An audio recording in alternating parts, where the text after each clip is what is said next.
¿Qué tal? ¿Cómo están? Pues fíjese que Claudia Sheinbaum ya reaccionó a la nominación de Ronald Johnson como embajador de Estados Unidos en México, que sustituirá a Ken Salazar una vez que el presidente Donald Trump inicie su gestión como presidente constitucional de los Estados Unidos de América. Dice la doctora Sheinbaum que con este embajador o con otros vamos a defender nuestra soberanía, nuestra condición de igualdad y vamos a cooperar en todo lo que se requiera, pero siempre en el interés del pueblo de México y de la nación, así como que la colaboración y coordinación que se tiene con ese país va a ser de igual a igual. Tras reiterar que no va a contestar cualquier declaración que haga Trump, confía en que habrá una buena relación con el gobierno de Estados Unidos. Dice ya basta de estar haciendo contestaciones a través de los medios de comunicación, y entonces aclara que no cree que deba hablarse, por otra parte, refiriéndose a Canadá, de la manera en que lo hizo Donald Trump apenas, cuando aparte de los aranceles que pretende cobrarle a México y a Canadá del 25%, también se dirigió a la doctora Sheinbaum y al primer ministro Justin Trudeau de Canadá como ser miembros de la Unión Americana, formando los estados 51 y 52. Donald Trump volvió a burlarse de Justin Trudeau cuando le dijo pues que es el gobernador del estado de Canadá, como si fuera ya un estado de la Unión Americana. Dijo la doctora Sheinbaum: no creo que deba hablarse así, de esta manera, de Canadá. Canadá también, como México, es un pueblo, un país libre, independiente y soberano, pero creo que entre todos debemos tratarnos como iguales, no con este tipo de groserías. Por otra parte, también se rió la doctora Sheinbaum de la Lili Telles, la Lela Telles, porque votó en el Senado en contra de que se integrara en la Constitución la palabra de presidenta y gobernadora. Hasta la actualidad solamente se hablaba de presidente, gobernadores, senadores, etcétera, y pues ya se incorpora a la Constitución la palabra presidenta y gobernadora, como diciendo en respuesta de que ya es tiempo de mujeres, y en la Constitución así se va a destacar. De la misma forma, dijo que los senadores pues aplaude que hayan aprobado la inclusión de estas palabras que reconoce al género femenino. Dice que el sustantivo que supuestamente contiene hombre y mujer es hombre. Incluso durante mucho tiempo no se decía hombres y mujeres, sino simplemente los hombres. El plural siempre fue el masculino, como decir los juzgadores, los mexicanos, los gobernadores, los presidentes, etcétera. Pues ahora ya queda incluida en la Constitución las palabras gobernadora y presidenta. Luego, pero contra esto votó la Lili Telles, imagínense. Bueno, y luego confió en la aprobación de la prohibición de vapeadores en México, pese a los esfuerzos de las empresas a través de cabilderos. Claudia Sheinbaum confió en que la reforma para prohibir precisamente el uso de vapeadores sea aprobada en el Senado, cosa que ya ocurrió esta tarde, el día de hoy, que si hay muchos, señaló que hay muchos fabricantes o vendedores que están haciendo o estaban haciendo ya mucho lobby en las cámaras del Congreso, no solamente en la Cámara de Senadores, también con los diputados, para evitar la prohibición de los vapeadores. Así de que por lo pronto reconoció que no tenía información de que personal de las empresas interesadas en la no prohibición de los cigarrillos electrónicos presuntamente hayan comprado a toda la bancada del Movimiento Ciudadano para votar en contra, porque había evidencias de los que se levantaban en tribuna o a gritonear eran precisamente miembros del Movimiento Ciudadano, y ahí surgió la interpretación de que pues ellos estaban siendo comprados precisamente por las grandes tabacaleras, por ejemplo. Luego, volviendo al tema del Poder Judicial, que ya pues toma cada día más forma el asunto, pues el Arturo Saldívar, quien es en estos momentos el coordinador de política y gobierno,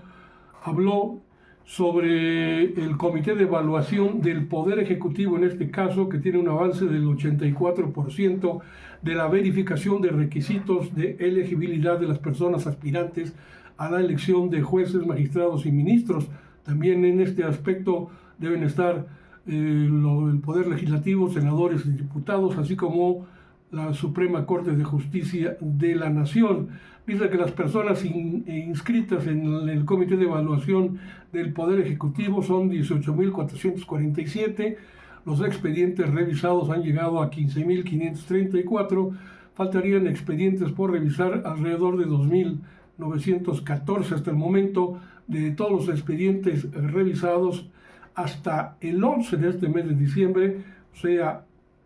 hoy se desprenden los siguientes datos: personas elegibles 8.626, personas descartadas 5.795 y expedientes en observación hay alrededor de,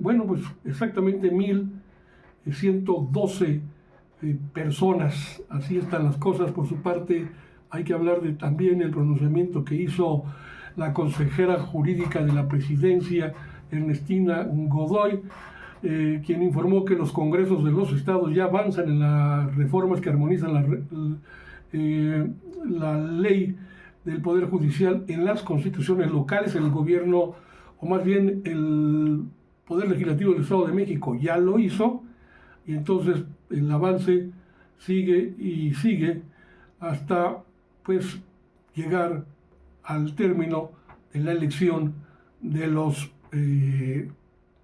jueces, magistrados y ministros el próximo año.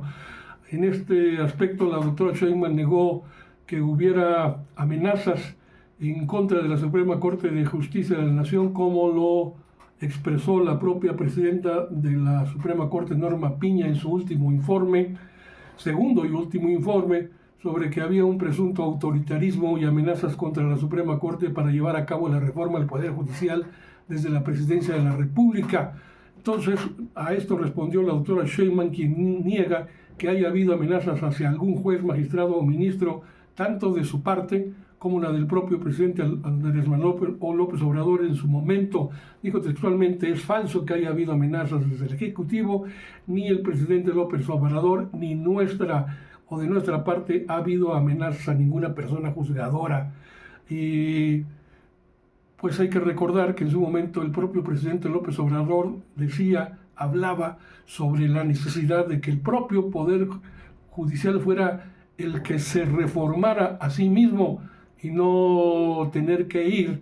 hacia el Poder Legislativo para que ellos empezaran a hacer una revisión de lo que ocurre en la Suprema Corte y legislar en consecuencia, cosa que se tradujo a la postre en lo que es el Plan C, que hubiera elección popular, elección ciudadana de jueces, magistrados y ministros para limpiar de corrupción y de nepotismo al propio Poder Judicial. No lo hicieron la Suprema Corte en su momento y tuvo que actuar el pueblo de México a través de la votación en favor de la doctora Sheinbaum, en favor de la transformación del Poder Judicial, en favor de impulsar el Plan C, que lleva, como les decía, a la población a votar por sus jueces, ministros y magistrados. Y así las cosas. La presidenta Claudia Sheinbaum también informó que el próximo 31 de enero, ya en el 2025, va a determinar quién de estas personas pueda participar a partir de la lectura de ensayos, de la revisión de las cartas de recomendación, de las entrevistas, de todos los requisitos que se tienen que cumplir para poder aspirar a ser elegido en el Poder Judicial. También explicó la fase de tómbolas durante el proceso de elección y dijo que después de cumplir los requisitos que ya le he mencionado, ensayos, revisión de cartas de recomendación, entrevistas, después eligen al menos 3 personas por tres, es decir, por cada comité. Digamos, en el caso de ministros y ministras, son 9 los espacios que van a ser elegidos por el pueblo. De estos tienen que haber por lo menos 27 que participarán en la elección, y esos 27 se van a elegir por tómbola. La mandataria también señaló que se tienen que elegir por lo menos 3 veces más que eso, si es que cumplen con los requisitos, porque luego viene la cuestión de la tómbola, y esos que quedan ya participarán, se le presentarán a su vez en su momento al propio Instituto Nacional Electoral para que se hagan las boletas y después venga el proceso electoral. Todo un embrollo, todo un enredo que mucha gente no entiende, algunas cosas yo tampoco, pero el hecho es que pues se va caminando en este aspecto, y luego pues la propia presidenta tuvo que hacer una crítica al propio Poder Judicial sobre el nepotismo tras los ataques que ha recibido el Poder Ejecutivo, la legislatura o el Poder Legislativo por la eliminación que se presume desde la derecha se ha hecho con la reforma de la carrera judicial. La maestra doctora Claudia Sheinbaum critica estos señalamientos de la ministra Norma Piña de la Suprema Corte, en los que se asegura que las reformas al Poder Judicial pues eliminarían precisamente esta cuestión de la carrera judicial. Sugiere que la eliminación de la carrera judicial no tiene peso debido al alto nivel de nepotismo que imperaba y que impera todavía hasta la fecha, por lo que reitera que la reforma tiene precisamente como objetivo acabar con la corrupción al interior de ese poder, y parte de la corrupción es el tremendo nepotismo que caracterizaba el funcionamiento de la Suprema Corte. Y por eso dice la doctora Sheinbaum a manera de interrogante: ¿cuál carrera judicial si el 50% de los que trabajan en ese poder son primos, hermanos, cuñados, hijos, sobrinas, amigos y todo lo demás? Ahí incorpórele las amantes, dicho por ella misma, por la misma Norma Piña lo reconoció en su momento. Entonces lo que queremos es acabar con ese tipo de corrupción, y pues dicen se defiende mucho la carrera judicial, y entonces ¿cómo explican el burdo nepotismo que se apoderaba de ese poder y no dejaba circular a nuevos elementos, a nueva sangre, a nuevas generaciones de juzgadores, estos sí comprometidos con la real aplicación de justicia? Y con esto me despido. Ojalá me favorezca con un like, un comentario, sobre todo también la suscripción a este espacio, @Sociedades de Pensamiento, con un servidor, Carlos Monroy, en YouTube. En TikTok me encuentra como @Monroe_HR, y desde luego en Facebook y otras aplicaciones donde también siempre tenemos conexión. Gracias.